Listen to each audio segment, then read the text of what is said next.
Salutations, my friends, and thank you for tuning in to another edition of Factions of Freedom. I am your host, Noisera, Freedom Faction, whichever one you prefer, and I have titled this episode, The Transhuman Reality Part 3.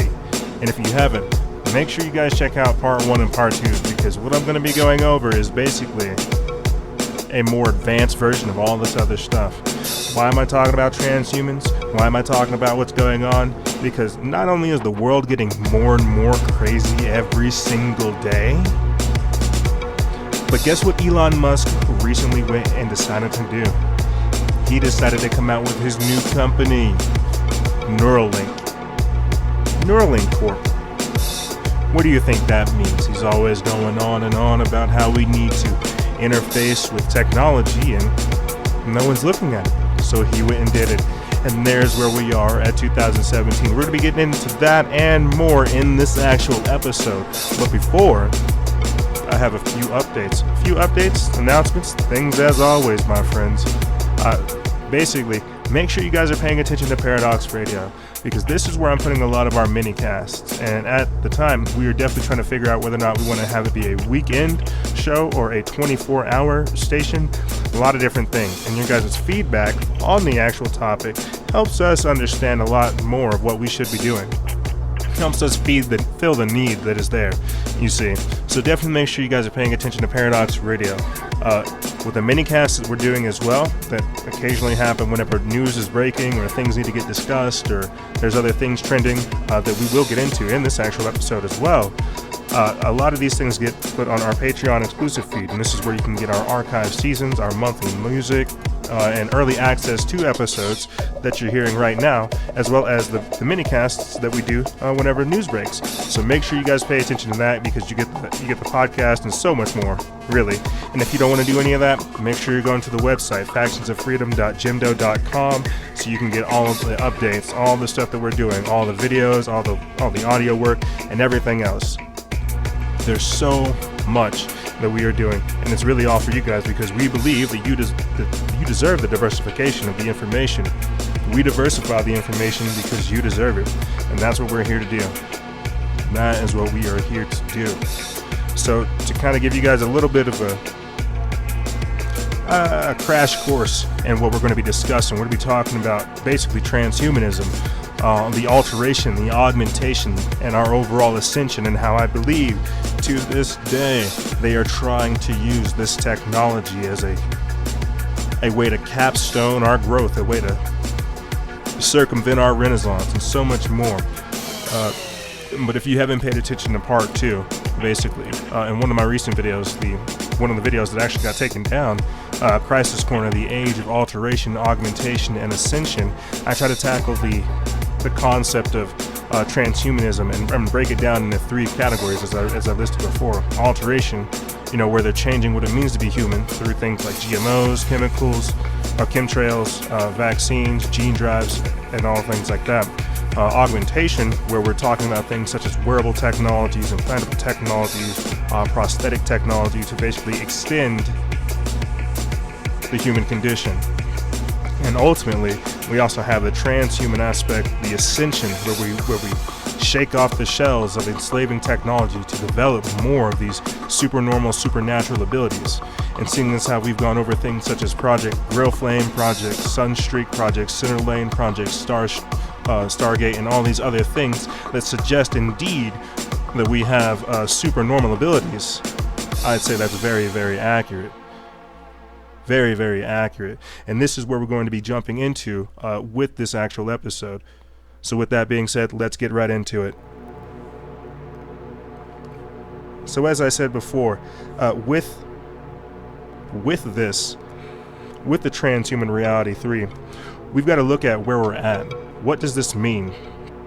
Where is life at? Where is life the third month into 2017? What do we consider important? Where do we see ourselves going? What things are we trying to create? What is popular?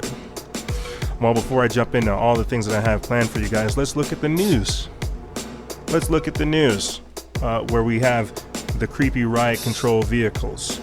the semi-automatic Masonic building or bricklaying robot that does the work of 6 humans. WikiLeaks is releasing Night Skies 1.2, and it's proof that the CIA bugs your factory fresh iPhones. There's facial recognition software that's coming to Asia's high-tech bathrooms, and they're also trying to figure out ways to detect your concealed weapon. This is weird. Oh, and how could I forget, like I said before, one of the reasons why we're doing this episode is because Elon Musk announced that he is starting his new company, Neuralink. So much more. So much more. So much more. So, another one of the things that kind of spurred on the actual creation of this episode, David Rockefeller, he died, air quotes, after living to 101 or 100, I'm not sure, but after living for quite some time and having several heart transplants, he decided to kick the can. So why am I mentioning David Rockefeller whenever we're talking about all this kind of stuff that's going on with technology, transhumanism? I don't believe he died. I believe, if anything, they figured out a way to transfer his consciousness into something else, transfer his mind, transfer his essence into other things, and we're going to be getting into that as well in this episode, because this is where we're at. I know all of this stuff sounds strange, I know it sounds crazy, I know it sounds wild, but whenever you have people like Ray Kurzweil on the Glenn Beck show coming out talking about how we will have non-biological bodies, basically discussing things such as synthetic biology, where we'll have organs, right, but they'll basically be able to replace, the machines will be so powerful that they will be able to replace our organic organs. And then you have to start talking about things such as reprogramming organs versus the transplants. You know, are we going to have 3D bioprinters that create organs for us that we transplant into them, or are we just going to inject some kind of code via Elon Musk's Neuralink that just adapts our organs or reprograms our organs? All of these things that we're discussing, really, that we're looking at, this is, if you ask me, the concept of the Beta Borg, of the collective consciousness, of the hive mind. This is why social media was invented. This is why everything is so trendy. Ultimately, what we're looking at here is the socio-economic reformation. We're being confronted with the reality of what it means to be humans and how that is drastically changing. Are we carrying out redundant tasks? Are we thinking for ourselves? Are we learning to be more? Are we being exceptional humans? Are we being truly awoken humans? Or are we just being sheep being led to the slaughter? And that's what people have to start thinking about. Whenever we have Amazon killing more American jobs than China can and has, what does that mean? I think a lot of people are being confronted with radical changes in their lives, and there's no real right way to look at this. Besides saying, I don't want to be a part of this collective. I don't want to be a part of whatever hive mind they're creating. I think people already understand some of the detrimental factors associated with social media. Can you imagine what society would be like if we all just decided to move into a virtual reality? Can you imagine being trolled by something that has the access to Photoshop immediately? It's crazy, and this is where we're at in 2017. So now that is done, now that we can get into the meat of the show, the intro is gone. We can start talking about all these things and more, everything. Oh my gosh, guys. When we're looking at this, the simple concept of the transhuman reality, where we're going in 2017 and onwards into the future, because it seems like every other day we are having Elon Musk come out talking about how he wants to merge us with computers. Okay, this article came out just the other day. It says that Musk is trying to connect brains with computers. I know that's nothing new, unfortunately, but let's get into this article. It says building a mass market electric vehicle, colonizing Mars, and all kinds of other things aren't enough for Elon Musk. The billionaire entrepreneur now wants to merge computers with human brains to help people keep up with machines. And this is one of the things he says. We have to merge with technology or we'll be considered irrelevant, or we'll be considered pets to this advanced AI. He's not necessarily saying they'll take us over, and this is why you hear people talk about autonomous warfare, autonomous vehicles, drones, UAVs, and things like that. They compare us in relation to them as bugs, and that's where we're at. But the article goes on to say that the founder and chief executive of Tesla Incorporated and Space Exploration Technologies Corp has launched another company called Neuralink Corp. According to people familiar with the matter, Neuralink is pursuing what Mr. Musk calls, quote, the neural lace technology, implanting tiny brain electrodes that may one day upload and download thoughts. So before we continue on in this article, let's take a quick step back. Upload and download thoughts. If they can upload thoughts, they can change who you are. I remember doing one of our minicasts where we talked about SB 86. It was an article that came out from World Truth TV, and it could have been satirical, it could have been factual. One of the things they talked about in that actual article that we'll get into later on is how Davos is trying to decode your brain. They are trying to delete your memories. They are trying to understand the human mind. They are trying to delete free will. I know that sounds crazy, but we'll get into that. So let's just jump back into this article so we can do that. Mr. Musk has taken an active role setting up the California-based company and may play a significant leadership role, according to people briefed on Neuralink's plans, a bold step for a father of 5 who already runs 2 technologically complex businesses. Mr. Musk didn't respond to a request for comment. Max Hodak, who said he is a member of the founding team, confirmed the company's existence and Mr. Musk's involvement. He described the company as embryonic and said plans are still in flux but declined to provide additional details. Mr. Hodak previously founded Transcript, a startup company that provides robotic lab services accessible over the internet. Elon Musk, who is 45 years old, is part businessman, part futurist, and he splits his time between Tesla, which is under pressure to deliver $35,000 Model 3 sedans on time, and SpaceX, which aims to launch a satellite internet business and a rocket that can bring humans to Mars. He is also pushing development of a super high-speed train called the Hyperloop. All of these things, and all of what we're talking about right now, this is stolen research technology.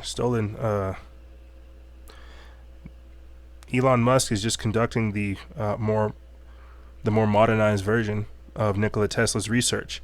And if we have time, I'll actually try to get into the Donald Trump Tesla relationship that actually broke before I came on. Because apparently, I'll mention this and then we'll get back into this article and kind of move on with the show. Apparently, Donald Trump's grandfather, Frederick Trump, was an immigrant from Germany. He got his money. He basically just started making money, started working with the government, started working with the FBI once he came over here. Then he had a son, John G. Trump. John started working with the FBI as well. It was actually Frederick who was employed by the Rockefellers, and John, his father, or John, Donald Trump's father, was working with the military-industrial complex, and they stole Nikola Tesla's research back in the 40s. And basically what we're seeing right now is the slow roll out, or the soft disclosure of advanced technologies. Whenever we talk about advanced technologies and all these other things that are going on, that we like to talk about on the show, the physiostatic nature of things, free energy, the ether, extraterrestrials, and all these other things. This is all advanced technologies. The holographic universe, electromagnetic and electrogravitic propulsion, all kinds of different things like this. This is really Nikola Tesla's research. So what we're talking about whenever we talk about Elon Musk, Tesla, and all these other things is we're looking at how they are disclosing this type of software into the public. Okay, but let me get into this article and we'll move back on. Somewhere in his packed schedule, he has found time to start a neuroscience company that plans to develop a cranial computer, most likely to treat intractable brain diseases first, but later to help humanity avoid subjugation at the hands of intelligent machines. Quote, if you assume any rate of advancement in AI, we will be left behind by a lot, he said at a conference last June. And this is the infamous, and I'll see if I could try to find this clip for you guys later on in the actual episode. But this is the infamous clip where he's sitting at one of these conferences talking to those two individuals, and he's saying, I don't know if anybody's ever started working on this seriously, but it's the neural lace or a neural link, and that is precisely where we are today, March 27th in 2017. We are discussing the creation of merging us with computers. Okay, and the article finishes off by saying that the solution he proposed was a direct cortical interface, essentially a layer of artificial intelligence inside the brain that could enable humans to reach higher levels of function. Now, when we're looking at this, I know this sounds fantastical. I know this sounds, awesome. But what I'm slowly learning to understand is whenever we do this, if people interface with computers, I think that they're dumbing you down. Someone that is brilliant, I don't think that they would necessarily be able to interact with computers that way. I think it would take some time. After a while it would stabilize, but initially I think that people have to be at a suggestible state. I think they have to operate at a certain mindset in order for the connection to be stable. You see. And so there's a lot of different things that comes into contact whenever we're talking about interfacing with computers. The transhumanism, the mark of the beast, all of these things, because they're right around the corner. I hate to sound weird. I hate to sound wild. I'm not trying to fear monger, but these things are literally right around the corner. That's why we have Silicon Valley, the people over there, literally contemplating whether or not we think whether or not they can make death an option, thinking they can live forever. That's what they're trying to do. That's the entirety of the transhuman movement, is to extend the human condition, or to create ourselves as gods. You see, and this is why we have people like Ray Kurzweil coming out saying that one day humanity will see non-biological bodies. And I know that sounds strange, but let's see if we can get into this article for you guys so we can clarify some things, because when you talk about these types of things, us moving forward into the future, genetically modified humans, transhumans, augmented humans, how did we get to this point? You see, why do they consider us as flawed creatures? Why do they consider us as a hindrance? Why do we need to be repaired? And it's because of things like Fukushima. It's because of things like the vaccines. It's because of things like the chemtrails. It's because of things like the GMO foods. It's because of things like fracking. It's because of all these other problems that they've put out there for us that we now have to deal with, that we have to create solutions for. This is their solution.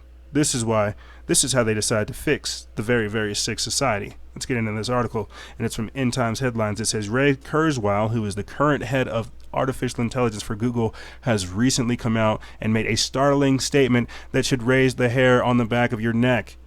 According to Kurzweil, humans and machines will ultimately merge with technology, outliving biological organs and body parts. This past Thursday, Glenn Beck and his co-host listened to Kurzweil's matter-of-fact prediction. Quote, the machine part will be so powerful that it will completely be able to model and understand the biological part. So even if that biological part went away, it wouldn't make any difference, Kurzweil said. He went on to say that we'll also have biological bodies. One has a question: how long will the Lord allow mere men to attempt to play God? What will be the red line for him? And I don't think people to this day have an answer.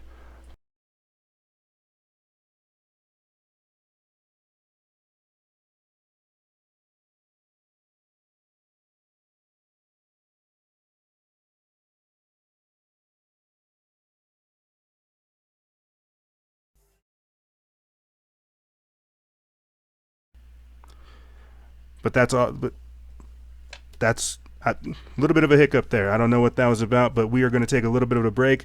I'll talk to you guys real soon, and then we will come back talking about things like the Beta Borg, the collective consciousness, hive mind, and the suppression of the natural awakening. So stay tuned, and I'll talk to you guys real soon.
We're starting to take breaks. We're trying to be cool, trying to be official, and efficient at the same time.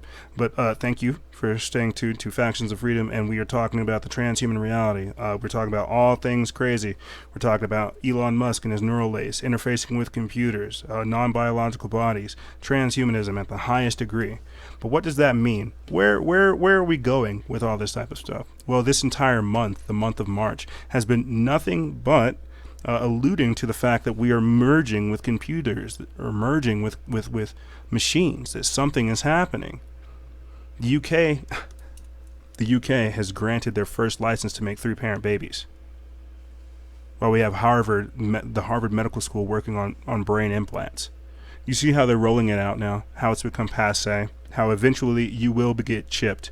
We have companies in Sweden, Switzerland, all over the world that are microchipping people. We also have Shanti Kaporal, who is in Australia. You know, she's a futurist and an entrepreneur. She's also got herself chipped. You see, so all of these things are examples of the world that we're moving closer and closer into. One thing that I do want to talk about later on in the show with you guys is this 5G telecom network, and what all of these RFID chips, Gwyn towers, cell towers, and ELF towers, you know, all of this stuff. This is meant to mess with our natural flow of energy. This is meant to augment and change who we are. Instead of empowering us, instead of bringing us to this next level of awareness, this next stage of a heightened consciousness, and that's what we're all experiencing today. That's the natural awakening that I was talking about, the ascension that is taking place, and people can feel that more and more every day. But instead of that taking place, they are trying to suppress it.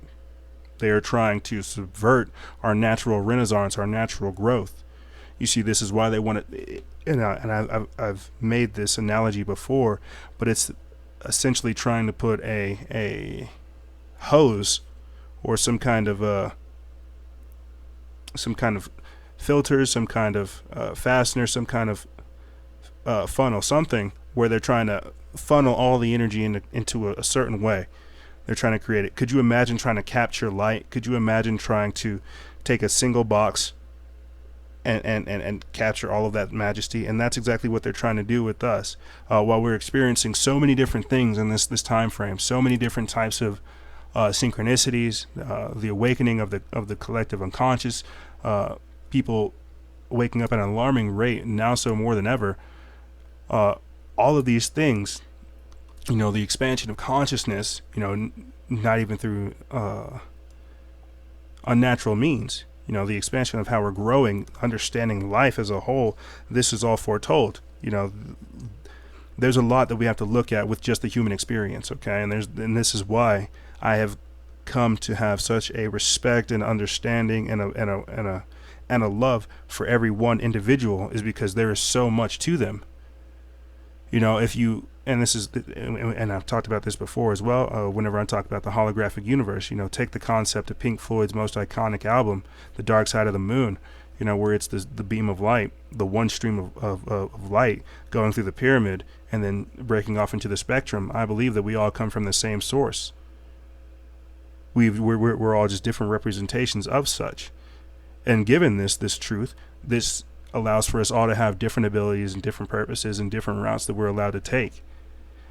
What am I trying to say? I'm trying to say that whenever I looked into things like Project Grow Flame, Project Centerlane, Project Sunstreak, and Project Stargate, all of these projects that basically took place post MK Ultra, from basically the 70s up to the present, you know, Black Ops that we're basically still talking about. All of these talked about the evidence of psychoenergetic abilities. All of these talked about how you yourself, the listener, right now, are capable of having psychokinesis, telekinesis, remote viewing capabilities, all kinds of different things. But because we have been so systematically suppressed by this society, by this artificial wave, whatever is trying to circumvent our renaissance, however you want to put it, this is why we no longer believe in ourselves, and this is no longer why we are taking hold of our own future.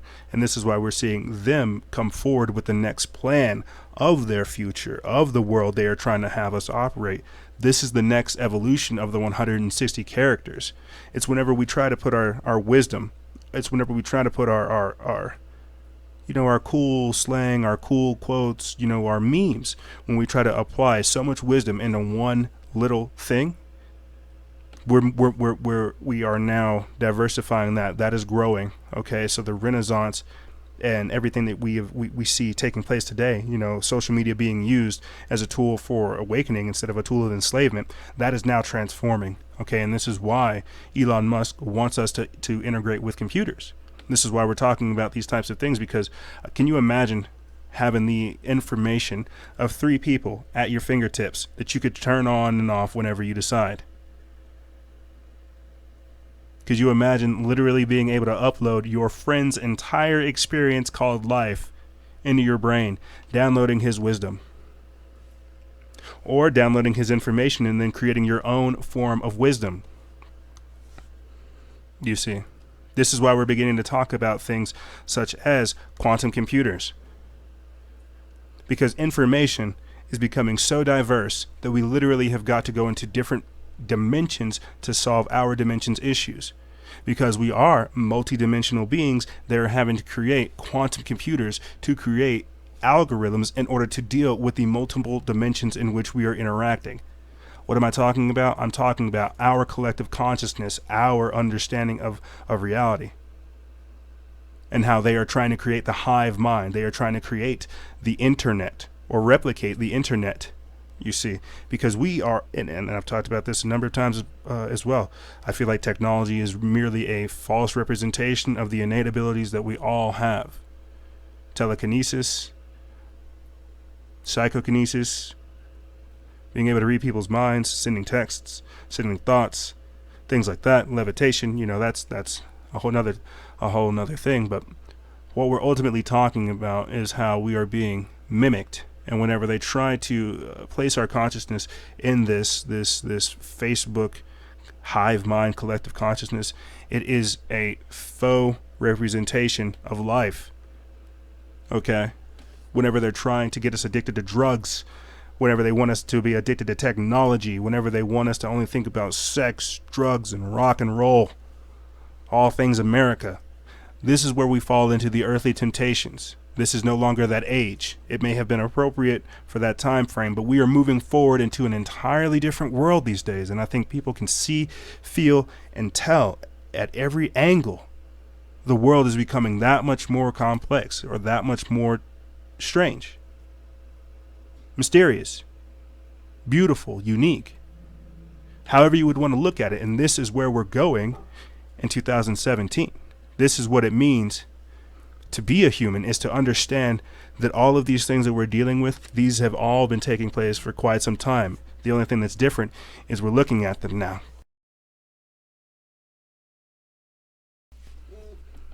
The future, I'll tell you this, why do we have so many, how are we able to correlate so many different things? How are we able to look at so many different aspects in which we're being affected by whatever this energy is because of how our world is, how things change.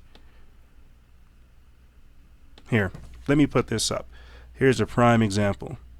This is Angel Gifiera and Grant Imahara of the Mythbusters team. And what they do is they basically have Angel, who is a cyborg, show off some of her limbs. You see, and what am I trying to say by pointing this out? I'm trying to say, in the past, they would have said that this person was a gimp, that they were obsolete. There was nothing there's nothing that we could do for them.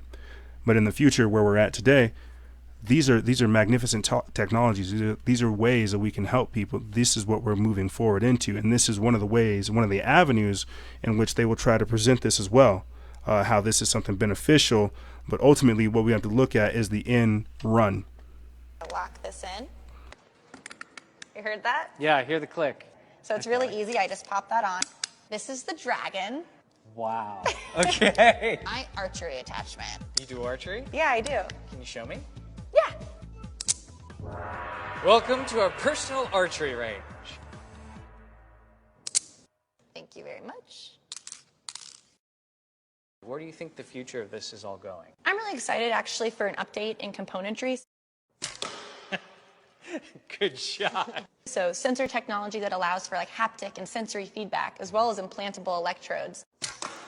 Oh, yeah. But the truth is it's probably in 3D printing. Because it's definitely going to bring down the cost, the accessibility, All right, last one. and allow for really cool customization. Nice shot. So the future is soon. Yeah, I hope so. Yes, keep laughing. They're right. The future is soon. So soon that Congress was told to prepare for the concept of future warfare. Here, let's take a listen. Supplant the need for, and Dr. Steve, you mentioned a bit of it, computers fighting computers, but how quickly will AI supplant the need for all these human beings to be able to defend these networks and do what we do? I'll take it quickly and then yield to Peter, since he kind of wrote the books on this. One, because I was an alumni of San Angelo. I think it's probably going to come more quickly than we think, as many of these developments do. The part of it that worries me the most, and by that I mean 10 years, the part of it that particularly worries me the most is that on the defensive side, many people are thinking that artificial intelligence, new heuristics, better analytics, and automation are going to help the defense. That if only we can roll these things out faster, that we will be better and the system will be more stable. I think that these technologies are going to aid the offense much more than it aids the defense. Because to defend against these kinds of attacks, you need your own supercomputer. That's fine. Supplant the need for... And I agree with him. I definitely think that in order for us to be efficient and effective, we have to fight these supercomputers as well. In the minicast that I did where I talked about these types of things before, bring forth the Beta Borg, and this is one that you guys can actually go back and listen to on our exclusive feed. I made it public because apparently people couldn't hear me towards the last 15 minutes of it. But in the actual feed, I talked about how with supercomputers, it's basically like chess. You need to have a supercomputer in order to combat this supercomputer. Otherwise, you're just going to be, another pawn in their game. So we need to basically we need to step our game up. And this is why you have people like Stephen Hawking saying that the world government is needed to stop the robo-apocalypse. I don't necessarily believe that because I feel like this is all one long in run. They're all trying to get us into one mindset together. But this is basically the avenue at which they're trying to come at. And make no mistake about it, this is where we're moving. Robotic soldiers, cyborgs, all these types of things. This is the future warfare. Commerce sec, if we don't employ robots, someone else will. This is the socioeconomic reformation that I try to go on and on and on about in so many different ways. This is the world that is being created in front of us. Right there, DARPA using technology on civilians for mass mind control. What does that mean? What does it mean whenever we have mind control and robots and war and all kinds of other things like that being talked about? That means that we are indeed living in this transhuman reality, where we're having over here on the video feed, Prosthesis, the anti-robot standing at 14 feet tall. The exobionic robot is controlled via human operator located in the center. It has limbs that can also be controlled, and the creators say it can move up to 50 miles an hour and is designed for racing. That's what they only say. It's designed for racing. And we also have Jeff Bezos, the CEO of Amazon, and his Bezos bot, the Method 1, where he basically worked with the people from South Korea. We are moving more and more, faster and faster into this world where robots are taking somewhat of a precedent over life, to where we don't necessarily take the step back to look at what's going on in the world around us. Are we giving these robots morals? Are we having morals surrounding these robots? I mean, in Europe, they're already contemplating the concept of giving robots rights. But what does that mean? Are they alive? Are they sentient? And what about the rights of humans? Because it seems like at a certain point, with everything they're trying to put onto us, the taking of our rights, they're trying to make us more robotic. It seems as though they're trying to make robots humans and humans robots. You see, and I know this sounds wild, I know this sounds messed up, But what happens when you start thinking about the concept of synths, clones, organic robotoids, non-biological bodies, as Ray Kurzweil put it? You see, I'll put it to you this way. Scientists at the University of Oxford are already trying to figure out ways to put skin and flesh on robots. On robots. Think about that. While we have people from Mirror Matrix trying to figure out whether or not you want to transplant your organ or if you want to reprogram it. Because you can do that. You can reprogram your organ. I told you guys I wanted to get into the Davos concept of wiping your mind, of decoding your brain, of deleting free will. Ultimately, what we're talking about with all of this stuff, guys, what we keep coming back to is the realization of the Beta Borg. Patchwork people. Where we're not one whole person. We're not ourselves. We're makeshifts. Compilations of what life could be. We don't have our own identities. If that doesn't scare you, I don't know what will. Because as I said before, I do believe that we are all from the same source, the same light. All individuals choosing to have a choice and to live a certain way and to be certain people.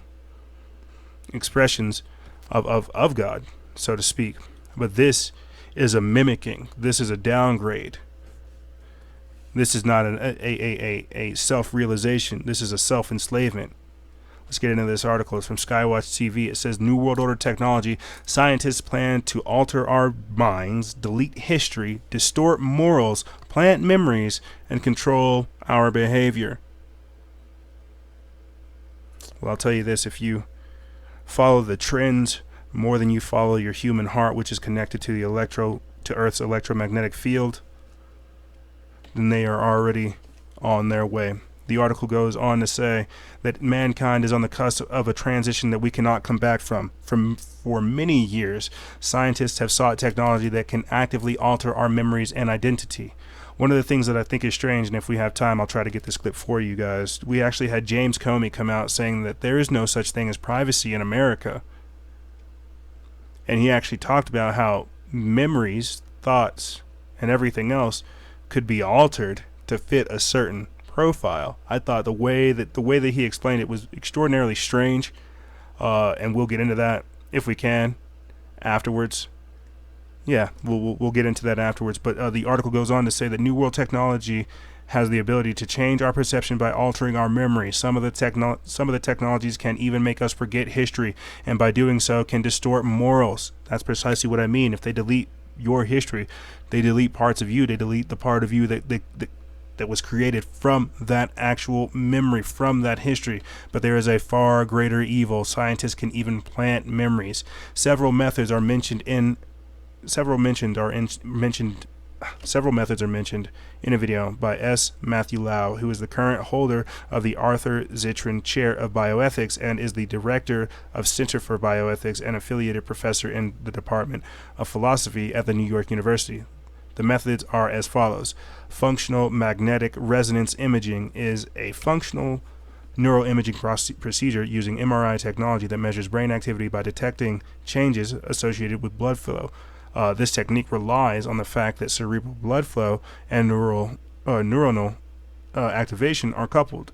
When an area of the brain is in use, blood flow to that region also increases. Deep brain stimulation. In a neurosurgical procedure introduced in 1987 involving a implantation of a medical device called a neurostimulator, sometimes referred to as a brain pacemaker, which sends electrical impulses through implanted electrodes to specific targets in the brain nuclei, for the treatment of movement and neuropsychiatric disorders. Interesting. And then the next one that we have is psychopharmaceuticals and psychopharmacology, and the scientific study of the effects of drugs have on the mood, sensation, thinking, and behavior, it is distinguished from neuropsychopharmacology, which emphasizes the correlation between drug-induced changes in the functioning of cells in the nervous system and changes in consciousness and behavior. Other researchers in the field of science and technology are working on removing the literal belief system or faith from an individual by using magnets. So psychopharmaceuticals, psychopharmacology, deep brain stimulation, functional magnetic resonance imaging. Things that we already have available to us that manipulate our morals, that distort how we think, that change how we perceive the world. And if you don't think that's strange, well, we already have Harvard working on ways to create brain implants. You see, that's what they're trying to roll it out these days as if it is passé, as if this isn't something that you should be alarmed about. So let's see if we can get this video ready for you guys, where we have James Comey talking about how there is no such thing as privacy in America. And here's something that I don't mean to freak you out with, but I think is true. Even our memories are not absolutely private in America. Right? Any of us can be compelled, in appropriate circumstances, to say what we remember, what we saw. Even our communications with our spouses, with our clergy members, with our attorneys are not absolutely private in America. In appropriate circumstances, a judge can compel any one of us to testify in court about those very private communications. And there are really, really important constraints on law enforcement, as there should be. But the general principle is one we've always accepted in this country. There is no such thing as absolute privacy in America. There is no place in America outside of judicial reach. That's the bargain. And we made that bargain over 2 centuries ago to achieve 2 goals. To achieve the very, very important goal of privacy and to achieve the very important goal of security. Widespread default. And here's something that... Security, he says. And he says he doesn't mean to scare you. He says these things, he doesn't want to sound alarming. But he's putting these types of things out there to tell you that everything you say, do, and hear is monitored. Like right now, I'm sure they're hearing this, which is perfectly fine because I'm telling them about how you're telling us that you're listening to us. So there you go, there's that. The point I'm trying to make is whenever James Comey comes out talking about how our mind, our memories can be manipulated and altered to fit a certain scene, we should really start worrying about these types of things. We should worry about whenever deep state neuroscientists believe that they can turn off free will. We should worry about whenever scientist Benjamin Libet in the 1980s conducted the experiment on what he would consider, I think it was the free will potential or the readiness potential, and how what he was basically trying to do is explain that you can change what people are doing. You can change how they react to certain situations. You can even, and ultimately what we're talking about is mind control and all kinds of other things like this. But basically changing how someone interacts with their environments, changing how they perceive things. You see, so let's look into this other article from the Daily Sheeple, and this was put up February 20th. So a few days ago, or not really a few days ago, but a few days before the other article about how they are working on things such as magnetic resonance imaging or frequency magnetic magnetic resonance imaging, MRIs, things like that, psychopharmacology, psychopharmaceuticals, all these types of things, cranial stimulation, all the other things that they do to try to manipulate our brain. But whenever we're looking at this type of stuff, whenever we're trying to understand what this means for us, this is them literally trying to say that they want to control us. They don't want us to think a certain way. This is 1984 on steroids. You see, it's a scientist in Canada, and this was put up February 20th, and it's from the Daily Sheeple, which is a repost of an article from RT. It says scientists in Canada have taken the idea of positive thinking to a whole new level by discovering a way to target and erase bad memories from our brains. The findings could be used to treat post-traumatic stress disorder and addiction, but researchers, and that's these scientists in Canada's researchers have warned of huge ethical implications. Researchers at the University of Toronto found a way to target and erase fear-based memories in mice after discovering the neurons which are used to form these types of memories in the brain. Quote, although there are millions of neurons in the brain, only a few of them are necessary to form a fear or threat memory. Dr. Sheena Jocelyn, a associate professor in the Department of Physiology, explained that researchers were able to flag up the neurons creating the bad memories by overproducing a certain brain protein in the mice, and then targeted and genetically removed those neurons to erase the bad memories while keeping others. Quote, other findings suggest that one day it could be possible to treat people with PTSD by erasing these traumatic memories, Jocelyn explained at the American Association for the Advancement of Science, a meeting in Boston. She went on to say that in these people, the memories are intrusive and disrupt their lives. Our goal would be to find a pharmacological way to target and inactivate these neurons, like a heat-seeking missile drug. Interesting, like a heat-seeking missile drug. A drug that would numb you. A drug that would delete your brain, delete your memories, that would turn off your free will, that would change the ultimate person that you have become. And why is this a big deal? Why are we talking about this type of alteration? Because this is part of the natural. This is what happens whenever they try to suppress the natural awakening. I'm not saying that PTSD is part of the natural awakening in any way, shape, or form. What I'm trying to allude to is the fact that they are trying to mess with the receptor, aka our brain. They're trying to change how we think. This is more of that earthly temptations and the technologies, the drugs, the pharmakia that is being used to subdue us, to subvert our renaissance, to dumb down the consciousness. Did you know that there was an actual book written by a person involved in the American education system by Charlotte Thompson Iserbit, and it's called The Deliberate Dumbing Down of America, and she just lets you have it. She tells you all the different things that are going on that correlate with how we're being brought down, correlate with how things are changing. And I know we have an international audience. We have people that are listening from the UK. We have people that are listening in Bermuda. We have people that are listening in Australia. We have people that are listening in Europe. We have people that are listening in Canada. We have people that are listening in Mexico. We have people that are listening all over. And I cannot be any more humbled by the fact that you let me into your house, that you let me into your car, that you let me into your phone, that you let me into your life to say these types of things. Because while they are trying to dumb us down and while they are trying to tell us that we are less than, I am systematically trying to tell you that declassified CIA files show how the U.S. used psychics to spy on other countries, and how in those declassified files they found out that indeed you are special, that you're important. In our previous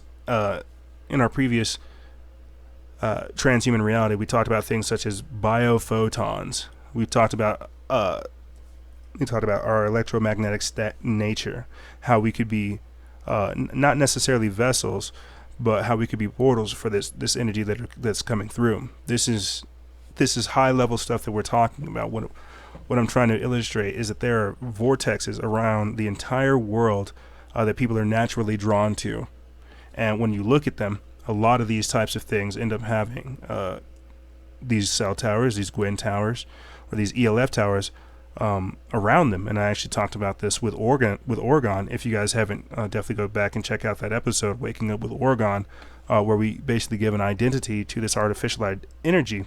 And that's one of the things that we need to look at, the concept that this artificial energy is trying to piggyback off of the natural Earth's energy in which we draw from. You know, whenever I'm talking about these vortexes or these places, I'm talking about how, you know, in Sedona, Arizona, or Phoenix, Arizona, how there's Cathedral Rock or Bell Rock, and how in Nevada there's the Carson City and the Pyramid Lake. In California, there's Mount Shasta, Sacramento, Fort Tejon, the Giant Rock Old Mission, the Catalina Islands, you know, Yosemite even. You could even talk about places out here, like in New Mexico, the Dulce Base, and this is one of the reasons why I'm not even going to go into go research Dulce.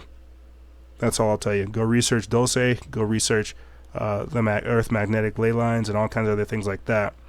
but there are major vortexes all over the world. In Avebury, England, Ayers Rock in Australia, I've actually had the pleasure of going there myself.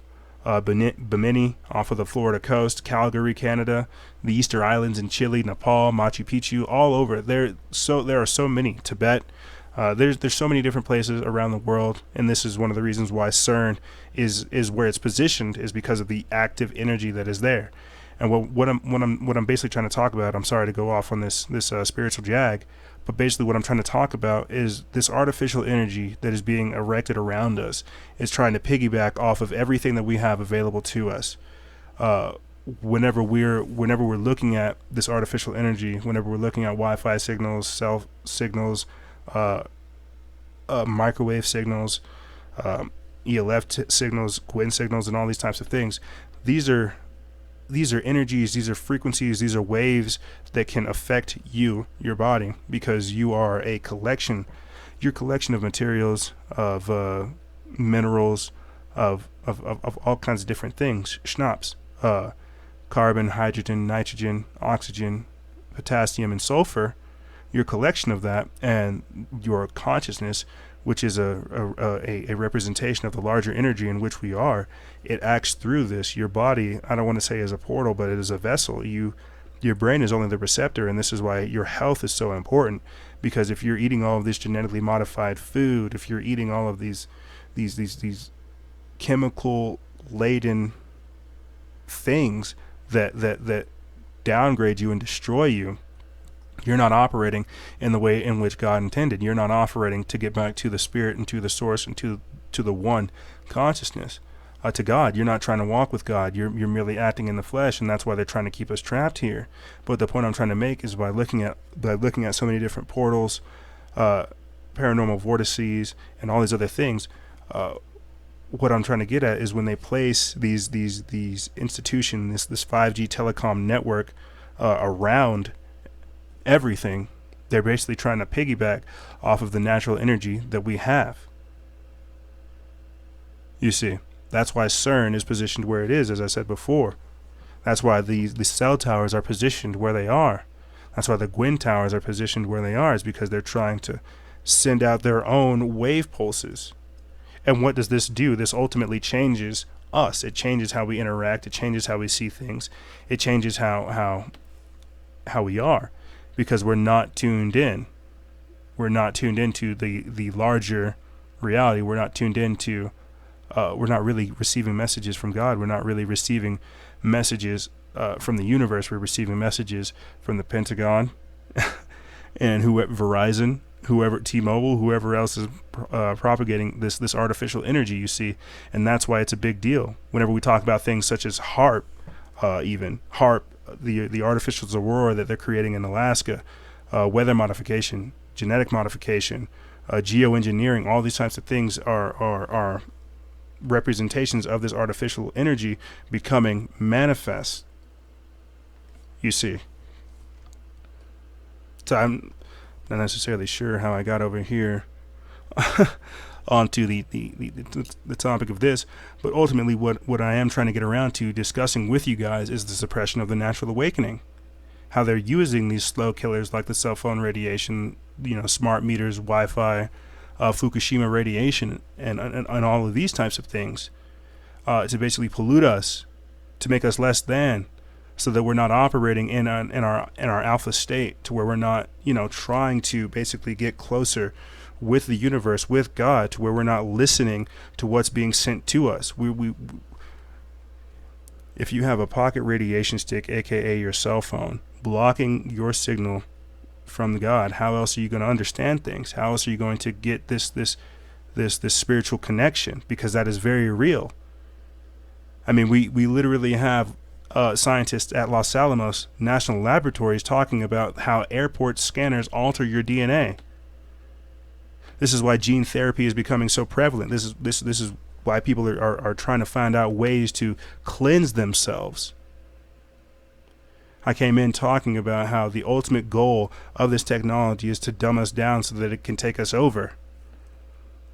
If we're so damaged, beaten, and broken by all the things they're trying to do, how can we be effective? How can we fight this system that is enslaving us if we are buying into all the things they are doing to further that?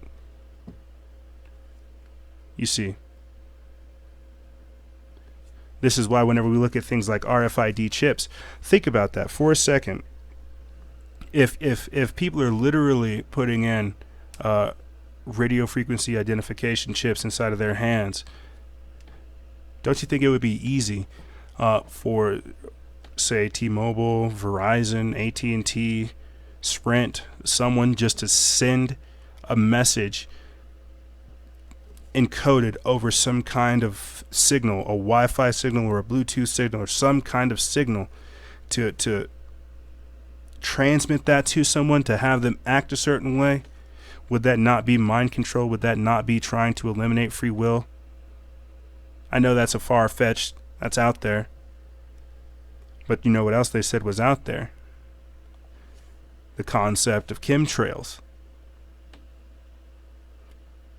But guess who actually confirmed that for us?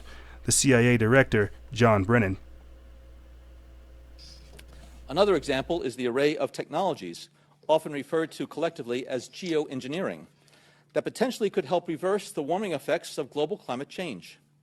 One that has gained my personal attention is stratospheric aerosol injection, or SAI, a method of seeding the stratosphere with particles that can help reflect the sun's heat in much the same way that volcanic eruptions do. An SAI program could limit global temperature increases, reducing some risks associated with higher temperatures and providing the world economy additional time to transition from fossil fuels. This process is also relatively inexpensive. The National Research Council estimates that a fully deployed SAI program would cost about $10 billion yearly. As promising as it may be, moving forward on SAI would also raise a number of challenges for our government and for the international community. On the technical side, greenhouse gas emission reductions would still have to accompany SAI. I'm sure that would be very taxing on the economy and taxing on the world economy. You're literally spraying the world. That is man-made global warming, man-made climate change, if you ask me. But the point I'm trying to make is them being able to send certain signals, them trying to bounce off ideas using this type of advanced technology, that's not far-fetched. Ask yourself, why are they trying to spray so much aluminum into the skies? And by their own admitted words, it is to, you know what, so I don't mess this up, let's see if we can get into this, because I don't want to mess this up. I don't want people, emailing me saying, hey, you messed that up, you didn't say that right. But it is official. Geoengineering is to block out the sun for climate change. Block the sun for climate change. That's why they're spraying all the aluminum, because they want to figure out a way to block the sun. If that doesn't sound like something out of the Animatrix, I don't know what is. But it's official. The U.S. government partners in academia are going to openly spray us. It's a move forward. It's a move toward a future where they openly spray the skies to supposedly fight climate change. That sounds so counterintuitive and backwards. I don't really know what that means. Harvard scientist David Keith and his partner are going to spray the sky with aluminum oxide and other chemicals to, air quotes, pun intended, experiment with geoengineering. Solar radiation management, as they call it, to block out the sun.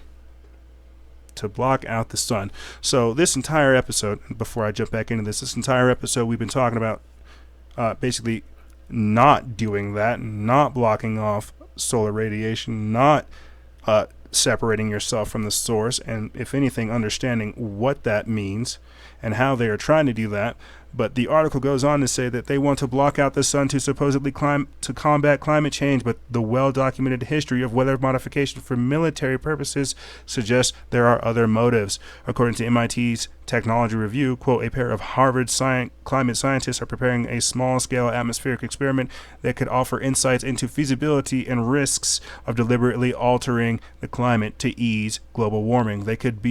They would be among the earliest official geoengineering-related experiments conducted outside of a controlled laboratory or computer model, underscoring the growing sense of urgency among scientists to begin seriously studying the possibilities as the threat of climate change mounts.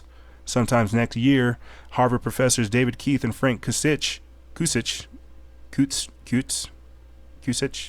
hope to launch a high-altitude balloon tethered to a gondola equipped with propellers, sensors from the site in Tucson.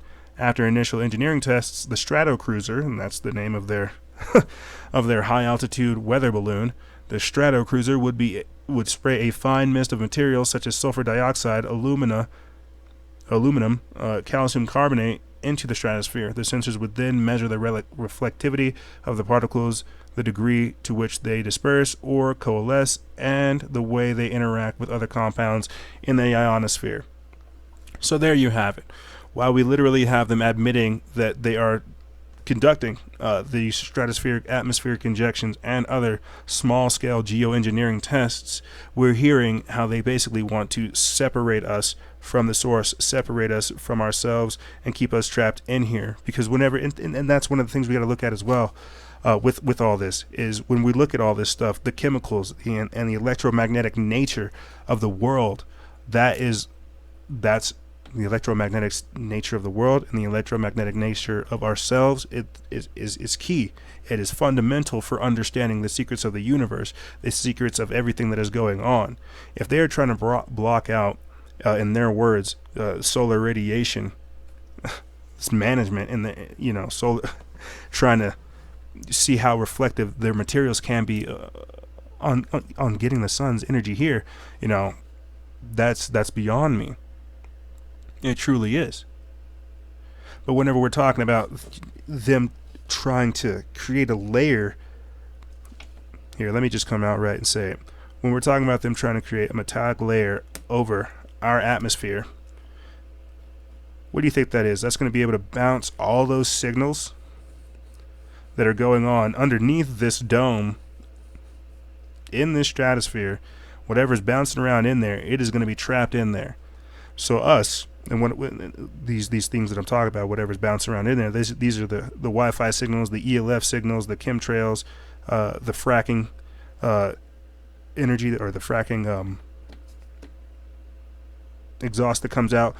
You see all these types of things. They're going to be bouncing around underneath this dome, and the sun's not going to be able to cleanse or purify any of it, and we're just going to be sitting here absorbing it. That's why that's a bad problem, and that's why we should not be having these people continuously try to spray us. This is why we need to figure out ways to clarify the air, not try to, ultimately I feel like this is talking about terraforming. But whenever you have all these signals in here that are bouncing off from wherever to wherever, doing whatever, messing up and interacting and interfacing with other signals, distorting the message, this is going to be picked up by all these types of people that have RFID chips in them. This is going to be picked up by all the types of people who decide to merge with this technology, that see these types of things and decide to go down this path anyway.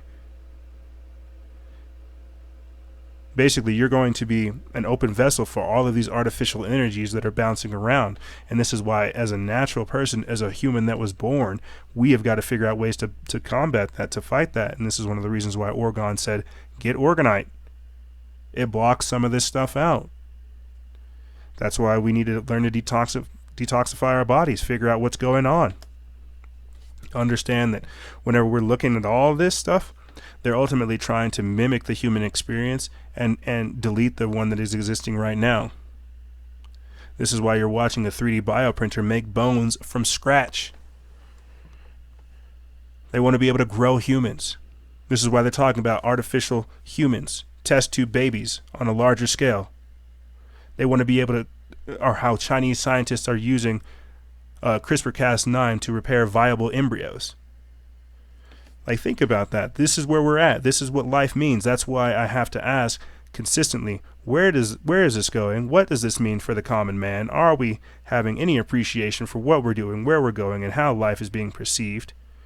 Because if people think that their life can simply just be a respawn in a game, we really need to take a step back and understand what that means for us, how we're perceiving things, what the future could mean.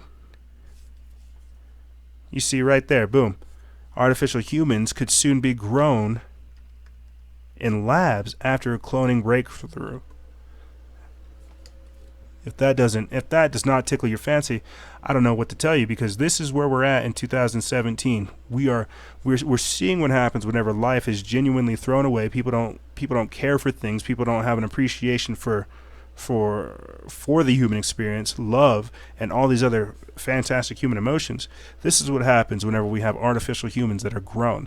This is for Skywatch TV. This was put out March 7th, and the article goes like this. It says, artificial human life could soon be grown from scratch in the lab after scientists successfully created a mammal embryo using only stem cells. One of the things that we talk about on the page as well, them trying to create embryos from stem and skin cells.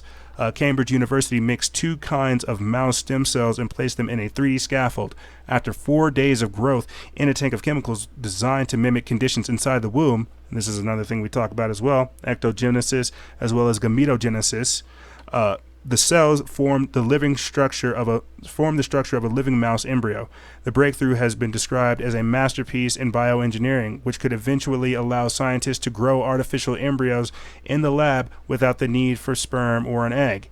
Growing embryos would help researchers to study the very early stages of human life so they could understand why so many pregnancies fail, but it is likely to prove controversial and raise ethical questions about what constitutes human life.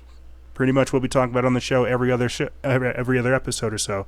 The article goes on to say that currently scientists can carry out experiments on leftover embryos from IVF treatments, but they are in short supply and must be destroyed after 14 days. Scientists say that being able to create unlimited numbers of artificial embryos in the lab could speed up research while potentially removing some of the ethical boundaries. Quote, "We think that it is possible to mimic a lot of developmental events occurring before 14 days using human stem cells, using a similar approach to our technique using mouse stem cells," said Professor Magdalena Zernicka.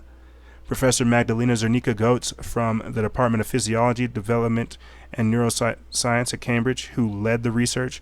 Quote, "We are very optimistic that this will allow us to study key events of this early critical stage of human development without actually having to work on IVF embryos. Knowing how development normally occurs will allow us to understand why it so often goes wrong." They want to be able to create an unlimited number of these types of embryos.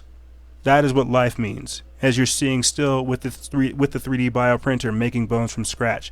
They want to be able to create clones. They want to be able to create their own humans. They want to be able to create fake people, homunculi. Because you cannot talk about the transhuman reality without talking about the technocracy, without understanding how invasive this new world order is, how crazy their agendas truly are.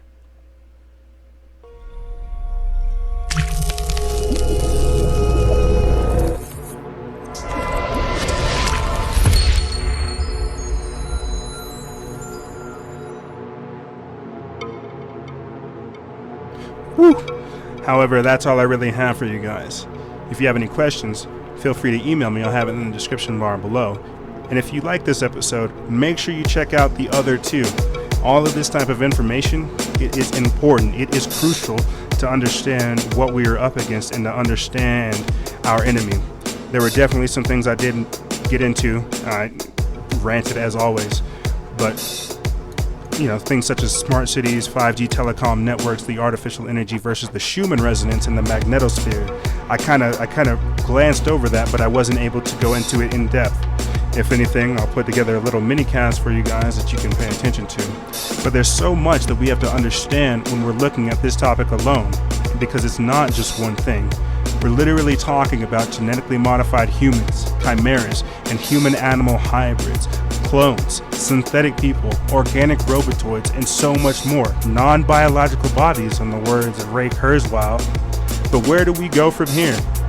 Don't worry, I'm asking myself every day, and it seems like every day things are getting that much more strange. That much more strange.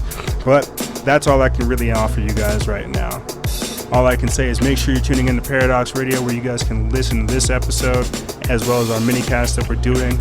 Pay attention to our Patreon exclusives so you guys can get access to the mini-casts whenever they're not being played, as well as the archive seasons, the monthly music, and early access to episodes. Basically, just check out the website so you guys can get the best of everything that we're doing, because we diversify the information because you deserve it.